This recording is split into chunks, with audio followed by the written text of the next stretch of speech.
Hey guys, Jerry Learns Business. I have a very special guest. This is Mr. Jonathan Kowalsky. Now, Jonathan and I met in 2018, and he's a gentleman. He's a badass and a gentleman, and that's why I like Appreciate him that. so much.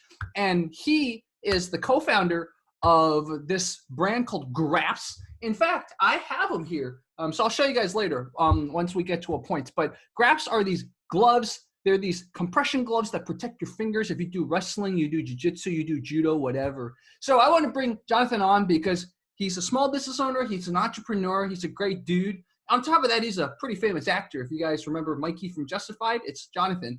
So I wanted to learn about Jonathan's journey into entrepreneurship. So Jonathan, welcome, man. What's going on? Thank you for having me. Absolutely. So Jonathan, you're a jiu-jitsu guy and you also have been an actor. When along your journey did you decide, okay, I want to be a small business owner too. I want to have a business.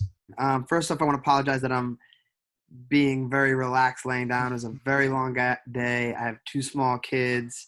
Just started training jiu-jitsu again amidst this pandemic, and we were locked down for 2 months. Me and some buddies were like, F that. Started training in the backyard for the last week. So didn't get a lot of sleep last night because the kids trained pretty hard today. So I'm beat up. Kids are actually still trying to fall asleep, but I'm laying down. Hopefully that doesn't offend anyone. All right. So I'm an actor. I've been an actor. I'm still an actor. But as most people know, it's an arduous business, and it's got ups and downs. Busted my ass at it. Started making a living off of doing it, which I was very lucky to do. A lot of people don't even get to do that. And it was pretty consistent for a long time, maybe 10 years. And then things started to slow down at Justified. Again, ups and downs after Justified, but the trajectory from like '06 to 2016 was straight up. And then after Justified, it started to like plateau and dip a little bit. And in that, I had a lot of injuries. I tore my ACL, and I got really, my second passion was grappling and jiu-jitsu. So first off, started off a wrestler. So it's not fair to call me a BJJ guy because first I was a wrestler, and then I found BJJ, and then now I'm a BJJ guy, but I got to give credit to wrestling because I'm still a wrestler. Something I had since I was a kid was busted fingers. I actually had major surgery on this pinky finger in like my freshman or sophomore year. I had a swan neck break and it healed all jacked up. But when you're a wrestler, you play sports, you jack up your fingers, it's not a big deal. You just tape it up, you just ice it, just keep it going. And this finger kind of dislocates over and over. See, I got a fat knuckle right there, ironically, my wedding finger. When I was on my ass recovering, I guess I've always been an entrepreneur, being a New Yorker and being like, just like a hustler. Even as an actor, you're still a business, right? You got to sell yourself. You got to hustle, get yourself in rooms. Was on my ass, couldn't audition, couldn't train, and I had this idea. And I couldn't believe that all this time you jam your fingers in sports all over the world, and all they had was tape. That was the most advanced form of protecting your fingers or supporting your fingers in training. And I was like, that's a problem. So I just kept thinking of these ideas, and I started off basic, like ordering a pair of gloves online. I cut them up, sewed them.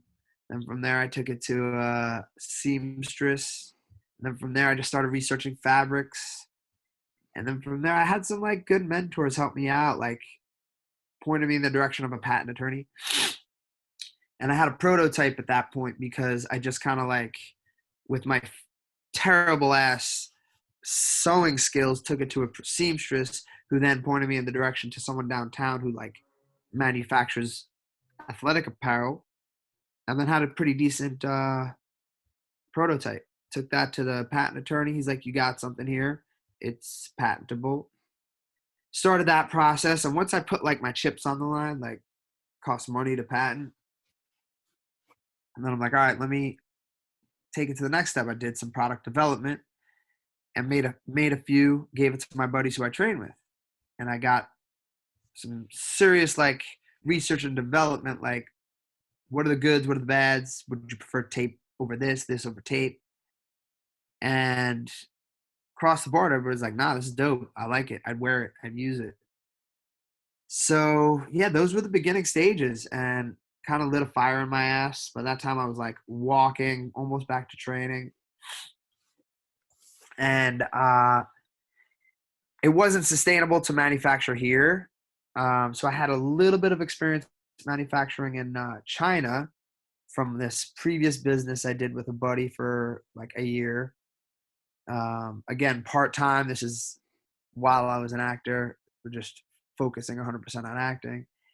And went to some of my manufacturers in China. That didn't work out. And then found out that Pakistan is huge on manufacturing products for like martial arts and combative sports.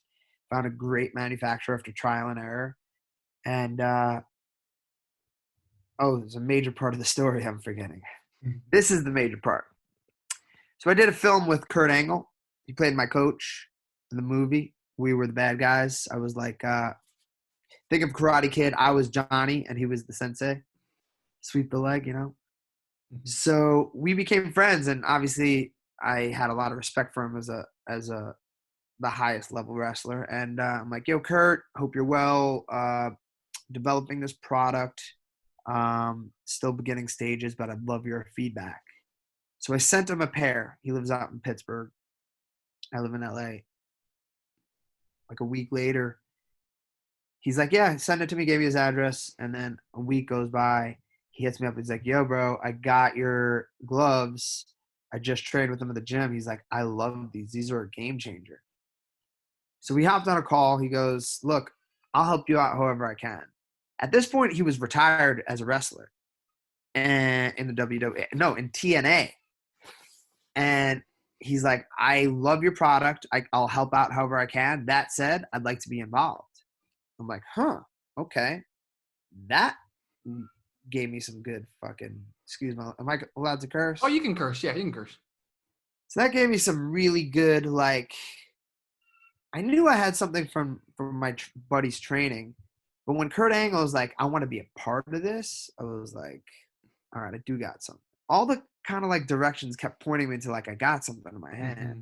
So from there, we like discussed numbers, discussed like obligations and what we're going to do. And he became a partner in my business. You know, then it was still a long ass road. Look, it was a long road to get to where I am, and I got a long road to get to where I'm going. Mm-hmm. I literally started off on no budget with an idea to now I have an idea and a celebrity spokesman and a prototype to now I have to mass produce, all out of pocket, all on a baby budget. Didn't know anything about marketing. I didn't know anything about websites. I had some help. Some people point me in the right direction to Shopify. I built a website, not me personally, but I hired people to do it on the cheap.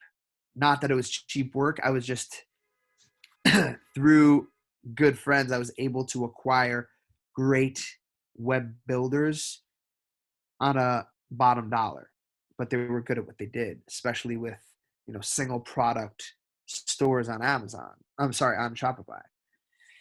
I started selling, and there were definitely bumps in the road. Like my manufacturing was not what it was when they sent me the samples. Every entrepreneur will tell you that. You know, you send them a sample, they give you back their sample, and you're like, oh, this is great. And then you do the mass production, and then it comes in, you're like, this is not what they sent me. And it's just, you know, it wasn't as sound as it should have been. The stitching wasn't as great. And I postponed the launch of it. I cared about my brand and I cared about my image, and I didn't want to like hurt my customer base. And I fixed the problem. I like sent them back. I'm like, you got to fix these. It was just a stitching flaw. Anyway, started selling on Shopify, like just like that. And I was fulfilling my own orders, and I didn't even know Facebook ads or whatever, but I just, back then in like 2018, maybe 2017, it was a different algorithm. It was a little more user-friendly Facebook ads, meaning there wasn't as many options. And I kind of just like did some stuff and I was profitable. I just picked out like groups that I thought would like my product that would be targeted, and my ads were profitable. I couldn't like, I didn't know this then, but that was not an easy feat. I guess back then it was, and then they changed this algorithm and just, it's a lot more intricate. Anyway, so a lot of trials and tribulations, but sales started to grow. I got some good advice to get on Amazon. I got on Amazon, and that was a game changer. Most of my sales started happening on Amazon, and that is, the biggest market, definitely in the country, if not the world. So it's just learning that optimization of Amazon, of how to work, and doing fulfillment by Amazon, specific pictures, videos, how you write your content, keywords. And on a baby budget there, I think to this day I spend like $200 a month max on my ad spend on Amazon. Started to get more and more sales, more and more reviews, and just across the board. Look, it's really hard to get 5-star reviews. I have 4.5 stars, 123 reviews, and I'm really proud of that because it's such a niche product. My product is targeted for grapplers, but realistically it's for anybody that tapes their fingers, anybody that needs to protect their fingers. It could be a basketball player. I found out like I got all these orders in a part of Florida. I saw it was all the same town, and then finally I reached out. I'm like, I do this questionnaire on emails. I'm like, how did you hear about us, and what sport? It was a water polo team. Ooh. Like, how the fuck did water polo? So yeah, like dodgeball. There's a West Hollywood dodgeball club that got big into Grappz. Wow. So, the customer base is endless. I have places to go with it. By far to this day, my number one customer is the Jiu Jitsu practitioner. By the way, I started Grappz while my wife was pregnant. With the first or second? With the first, so 3 years ago. Mm-hmm. But again, that's beginning stages. That's like developmental. So it's really crazy how I had to learn this whole new world and become an entrepreneur with kids while I'm learning being a dad. It's crazy. Yeah. It does make it harder. I'm not going to lie. I think one of the things that you're really good at, just hearing your talk right now and just learning from some of the lessons, is that you're really good at just, if you see an opportunity, let's just go for it. Let's just do it. Yeah. And I think probably a lot of it comes from being an athlete, being a wrestler, being a jiu-jitsu guy. You see 100%. An open, let's just go for it. Trial and error, man. Don't be afraid of falling on your face, right? Basically. Absolutely. I mean, think about what I do for a living. It is literally the hardest industry in the world is acting. Like, how many people on the planet, I'm going to move to LA to be a movie star, blah, blah, blah. And I did that. That's what I did. Right out of college, I did go to college, and I graduated with a degree in business. 3 weeks later, I was in LA. In LA with not looking back. I want to say the first 3 years was hard as fuck with $0 made as an actor, and I still pursued it. And it wasn't really till like 25, 26 before I started making any real money. And it's still like, it's a very difficult up and down business where they say feast or famine, right? So it's feast or famine. And then on top of that, it's a lot of heartache. You put a lot of work into something, and sometimes they don't agree with how you did, and you don't get the job. But so yes, I am very much one of those risk takers. And I am very much one of those, like, if you want to do something, do it. And the other thing that I can tell is that you're also very good at taking in advice. You mentioned many times, I sent it to people, I had mentors, etc. So you're a person who is really good at kind of keeping the right people in your circles and then getting feedback from them. Absolutely. That tenfold. I mean, when I tell you that I didn't know much, I'm not tech savvy at all. So when I was building the website, yes, I had to have marketing people even just like point me in the right direction of what platform to use. And then from there, it's like, okay, I'm talking to these web designers and web developers, and like they're giving me advice, but I'm like trying to find out from friends who have successful or had successful stores online and like ask them their opinion. So I'm getting different contradicting opinions, but still having to learn about what's what. So, and that's a big part of it. Like, opinions are going to come and you got to make a choice, and from that know how to react. So I would do it and then see where the needle goes, and then from there go left or go right. But absolutely a lot of friends helped me out on the way, and I just kept asking, hey, can you check out my website? What do you think? What would you add? What would you take away? And each time I'd keep like polishing it. And it's always a work in progress because things evolve, trends evolve, web design evolves, technology evolves. Amazon was a huge thing. Like one of my buddies was a big Amazon guy. He's like, bro, you got to get on Amazon. And then to this day, Amazon is my biggest platform for sales. So there you go. And I think one thing that probably would interest a lot of entrepreneurs is how you had to find a few places before you decided on Pakistan. If it's okay for you to talk about, why didn't you go with China? What was it with China? Because we always think of China, big, manufacturing hub. What made China kind of not the right place? So I think China got a little too used to American entrepreneurs manufacturing there. And they had protocols, and they're like, okay, it's going to be this much for a sample, or they got a little greedy, and they were very definitely very aggressive. But so was Pakistan. So were people in Pakistan, the manufacturers in Pakistan. Mm-hmm. But there was a different trust and eagerness that I felt from, and again, this is completely anecdotal from my experience with specific manufacturers. Mm-hmm. When I got samples from a couple of China manufacturers that I had to pay for, they were not right. And it's as if they didn't listen to me. So there's either two options. They didn't understand, or they purposely didn't do it right so there could be more samples made. I'm like, either way, I don't like either of those. Pakistan, they're like, we will give you a free sample. I'm like, oh, really? Okay. They don't want to F up. If they're going to spend money on one, making a sample, and two, shipping it to me, they're going to make sure it's good. So just off of pictures, dimensions, I sent them some information, and they shipped me a sample a few weeks later. And I was really impressed. And then from there, I'm like, okay, you got my attention.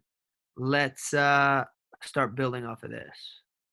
And we worked together, like asking them about stitching, like, what is your stitching capabilities for this part of the glove, for this, your grip for this and whatnot. So that was a big part of it. It was they were efficient, and so again, things could change, anything could change, who knows, maybe someone from China will be like, hey, I can make something, but I don't foresee that, especially with the tariffs now. It's crazy.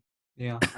I think the lesson I'm learning from this, Jonathan, is that always, if you're going to go manufacture, do anything like your supply chain, go seek multiple sources, go kind of like compare and contrast. Don't just go with one person who seems to have a good picture, one person who seems to rub you right. Like really go compare, look at multiple things about it, the cost, the trust, etc. And by the way, like I said, my first manufacturer in Pakistan, their first shipment was flawed. Mm-hmm. So I don't use them anymore, obviously. That was my first experience with a manufacturer in Pakistan. So I had to learn the hard way. Mm-hmm. And I tried like hell to manufacture locally. I literally had people in LA and downtown LA saying, you're going to have to go overseas for this. I was like, really? I got close to someone who like could kind of get to a realistic number because, that's another thing, like price points, profit margins, that's all taken into consideration. Packaging. You, if you could manufacture something that's decent in the US, but it's like their price point is 80% higher, and that's an all-in cost, with packaging and including shipping and tariffs from the international source. I'd want the US label. It just they weren't facilitating. I had to go to like 3 different places, where in Pakistan it's a one-stop shop. They did the printing, the silicone grip, sewing, the fabric, and the packaging. So, all things I had to learn, and it was a very arduous process. Oh, Exactly. So, when you started showing your friends, obviously Kurt Angle really loved it. Was there any other person that really loved it, wanted to like go into business with you, or was it really just Kurt? Oh yeah, I've had definitely some inquiries about investing, and look, still to this day, I'm still a newbie, and I'm still an actor who is an entrepreneur. I was always like, I shot everyone down. I'm like, look, I don't want to undersell myself, and maybe I self-sabotaged in that I didn't feel worthy yet, because back then my sales were selling like 40 units a month, and I didn't want to I knew where this is gonna be, and I didn't want to like sell someone 25% of my company at a $100,000 valuation. So someone gives me, $25,000, and now 25% of my company is gone to someone else. But I don't know. Again, mistakes I made. Like someone is like, all right, at a certain point, I had to get like a good marketing company. Someone suggested this company in Austin. I used them, and they were not cheap.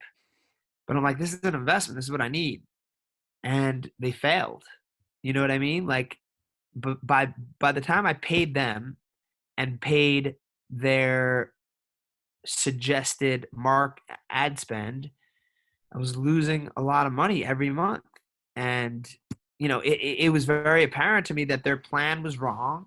And they also were a little deceitful on what they said they were great at. And that's very common with digital marketing companies. There's so many of them now. Yeah. Some of them are great, but they're very expensive.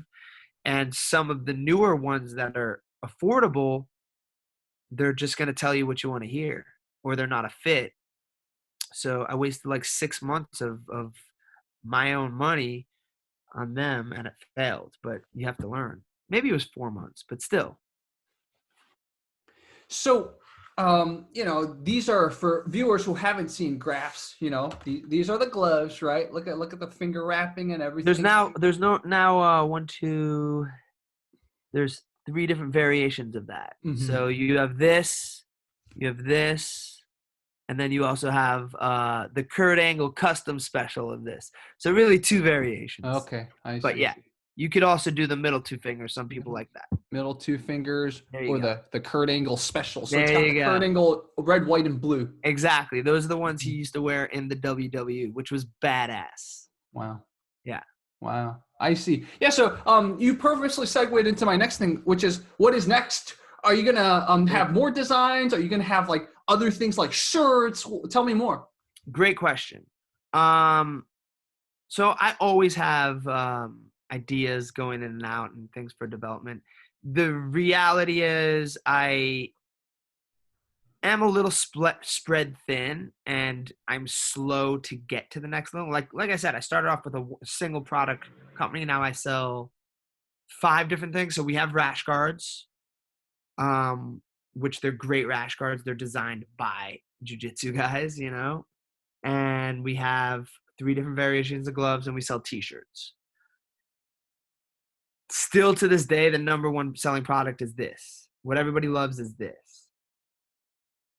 But feet are the next big thing, feet and toes. I get a lot. That's in development. I'm not going to get too much into detail about it, but let's just say a foot version of Grappz.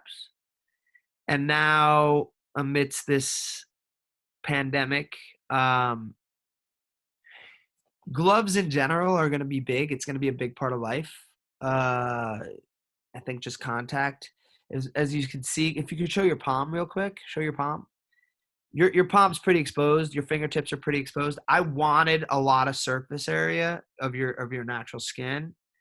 And I'm just going to do a non-proprietary version of regular compression gloves that it's going to be completely closed, fingertips closed, and you're going to get a lot of wrist support. It's going to have an actual Velcro neoprene strap, non-proprietary. And it's going to be, again, for people who just work out at the gym. You could wear them. I think it's going to be a different world after this. So I have to pivot. My sales are down 80%. All gyms have been closed worldwide for, 2 months. I think a lot of people are losing jobs and money worldwide. And I do ship internationally. Like 40% of my customers are international. That said, sales are down 80%. If you're not training jiu-jitsu, you're not buying my gloves. Amazon also was one of my big platforms. They de-optimize. I don't know if you know about this. Yeah. Any non-essential products, which I am. And it sucks because my sales got decimated. Yeah. But, I'm not too stressed about it. I know where I'm going, and I'm going to pivot. I see the future being, unfortunately, less contact. So I'm going to do full fingered gloves for everything. Like, you could be a freaking weightlifter and just less touching, And I got some things up my sleeve. There's another product I'm gonna, besides the gloves and the foot Grappz.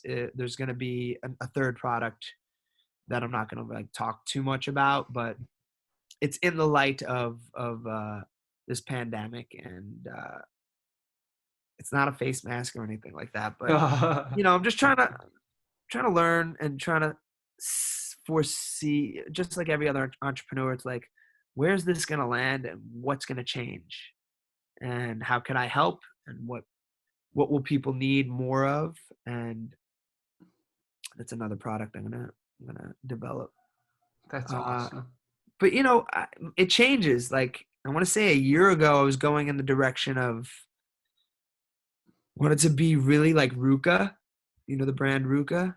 I do not know Ruka. Oh, you don't know Ruka? Yeah. Man, RVCA, check it out. RVC. Oh, RVC. Yeah. I do. Like the Mendes brothers. Yes, exactly. Yes. That was initially an objective of mine, and after doing the rash guards and t-shirts, I realized no, that's not me. That's not what it's going to be. More functional body gear. It's going to be more braces, and that's the world I'm going to go in, and innovative stuff. Like, why didn't anybody have compression gloves that conjoins your fingers before? I don't know. Mm-hmm. But it's going to be more, forward thinking, innovative gear for combative arts. It's really exciting where you're headed. And I love, part of being an entrepreneur is you really have to every day be adapting, and you're doing that. Absolutely. And that's segues into my next question, which is, you're an actor, you got 2 kids, and you do Grappz. How do you balance the time? Like, what is your time management secret? Right now, I'm literally falling.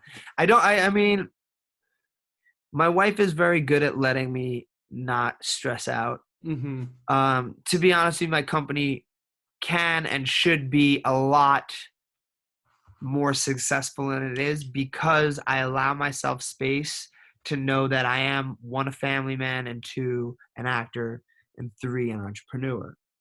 And it takes some of the pressure off. Mm-hmm. 'Cause I used to have the wrestler mindset of every morning I wake up and it's like, wow, what can I be doing right now to make my business better? What can I be doing right now to be a better actor? And it just wasn't healthy, and it wasn't fair to my kids. It wasn't fair to myself, the amount of pressure I was putting on myself. And it's a good balance to have. So I still have a very high, above average hustle and grind without losing all my hair and legitimately killing myself. Mm-hmm. there's definitely sometimes, I have some friends that do still have that. And I question them, like, is that the way for greatness? I don't know the answer to that. Is greatness just money and success in business? Because I don't know if it is. Happiness is number one to me, and it's not hard. It's not easy for everyone. For me, I'm one of those people where happiness is not easy. Like, I have to earn my happiness, and part of that earning happiness, it's great when I book an acting job. It's great when I get a new wholesaler who orders, 150 units of Grappz, or it's great when I get a great review about my product. But still, end of the day is like, I'm at home with my wife and kids, and I have to like breathe, enjoy every second of it. So I give myself that ability to do so and taking pressure off. Jonny, I really love what you're saying. And this is something that I had to learn too, because I was the same. I was like, oh my God, my channels aren't growing, this, that. And then one day I just said, I'll be okay, even if I lose all my channels. One day I just said that. And then I became happier, because now I don't even stress out about fight commentary. I had another channel where I would like get controversial and stuff. I don't even barely post on that channel. Not that I don't care, just if I don't feel like posting, I don't post on there anymore. Yeah. And so it's like, it seems like, Jonny, you've learned a lot about that too. It's just like, sometimes you just have to give yourself permission to be like, no, I don't have to be amazing or optimal every day. Right. Every day. Some days, I tell my roommate Rob, who you guys know too, like, I just tell, a lot of times it's small victories. Just like small victories. If you like made one more sale than the day before, that's already good enough. Don't be like, oh, I should make 10 sales. I should make 60 sales. And look, this is a question, like, there could be some naysayers who watch that and be like, I disagree, and you're demotivating me. And maybe you're right. And maybe we don't have what it takes to become an Elon Musk or some uber successful entrepreneur.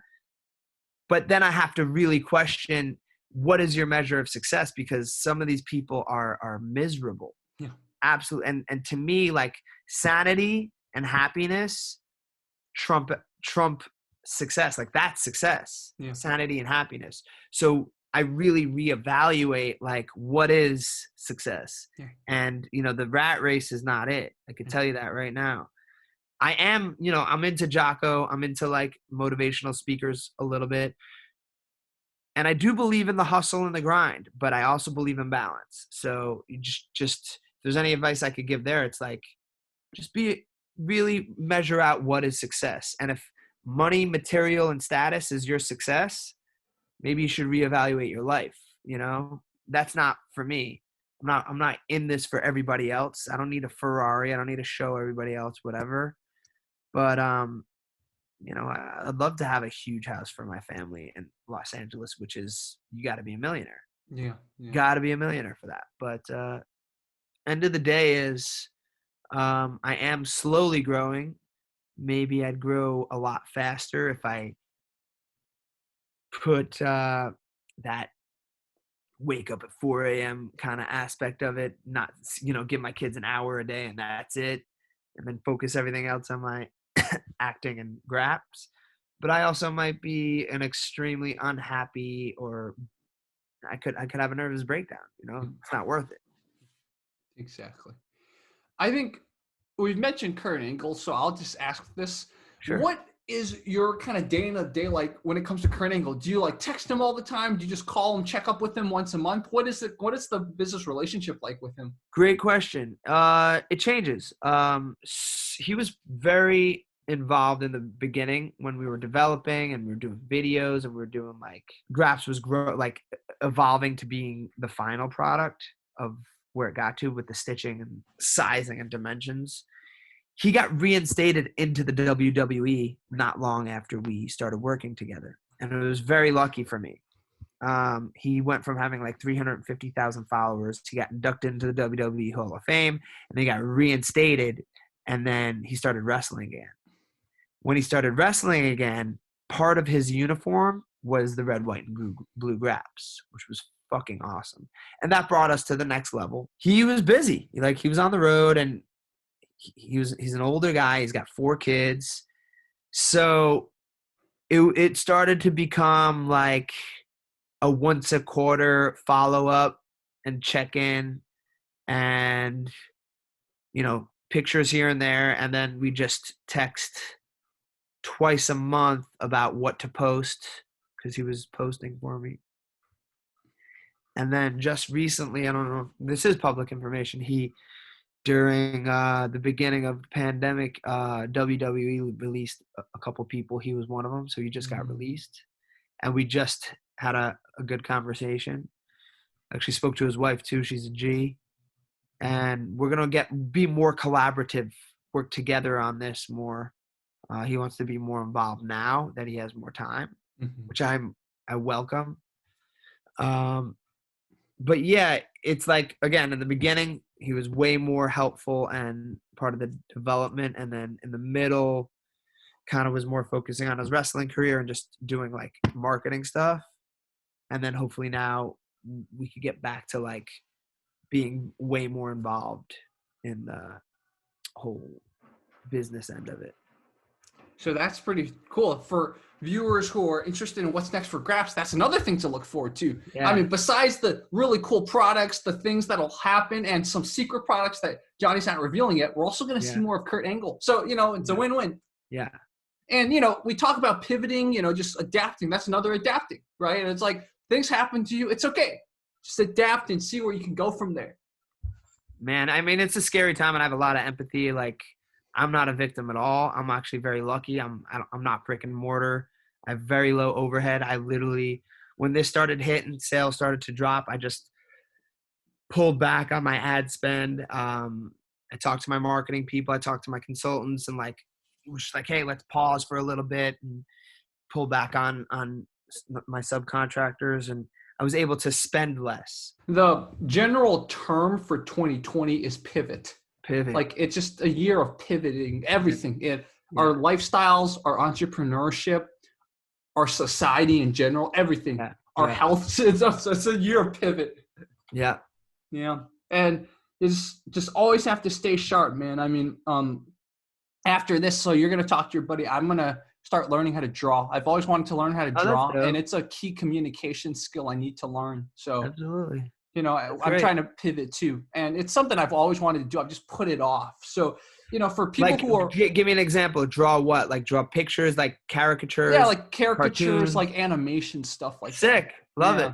So, for viewers who are looking for some advice, that's what I would say. Just like the things you've put off, just don't put them off anymore. And again, going back to what Jonathan and I said, don't be like, oh, I have to get all of it done. Just try one or two. Like this channel that I created was something I've wanted to do for years. I finally did it, and I'm happy. I'm not going to pretend this channel is going to get to 1 million or something, but I said I'm going to do it. And the drawing thing, I never want to, like, I'm not expecting to go work for Disney, but I want to learn how to draw better. It's like think like that. To put a nerdy positive psychology thing to this, think like a satisficer, not like a maximizer. What that means is a maximizer is like a guy like Elon Musk, right? He's going to like map out how much efficiency he uses of his entire time, how long he should take his meals, etc. A satisficer is like everything. Let's just do it. That's good enough for me. That's all. Yeah. I don't care if I'm not getting the best of the best. As long as it's good enough for me. Like satisficing. That's what with both Jonathan and I think learned, and we've like lived like that. Yeah, agreed. Yeah. So guys, Jonathan Kowalsky from Grappz, and of course, if you look him up, you'll find his acting, etc. And you can actually find an interview. GetGrappz.com is the website, by the way. GetGrappz.com. GetGrappz.com. GetGrappz.com, guys. GetGrappz.com. And I'm going to put the links in the description, the pinned comments, and of course, I'll put the Amazon link too in the pinned comments, etc. And also follow us on Instagram at Grappz Official, on Twitter at Grappz Official, and Facebook is just Grappz. So guys, you guys can leave your comments, your questions, etc. And we'll bring Jonathan back, and maybe we could even do like a 3-way, you, me, and Kurt next time. So that'd be awesome. I'll talk to him about it. He'll have, like I said, he used to be very busy. Now I got to kind of see how much free time he has on his hands now that he's not in the WWE anymore. But what I will say, I'm going to plug a film I did we were one of like the last movies to wrap before the pandemic, which is pretty interesting. And one silver lining is that there's a big hole in production. Mm-hmm. Big hole, you know, everything shut down mid-March. We wrapped our film in late February. Mm-hmm. We started it in early January. And it's a lower budget film, but it's amazing. Amazing fucking film. Like, great director, great cinematographer. I saw a couple scenes and it's you know, I've been in the business for 18 years. This is something to talk about. I have a feeling that it's gonna, because I'm compounded with, there's gonna be a big hole of content being made with this next award season, which we were gunning for. We should be a shoo-in. So the film is called Rule of Thirds. It's still in post-production. You know, it's a long way before it's done. And then they're gonna go the festival route. A year from now, check it out. It's gonna be a dope film. Really proud of that one.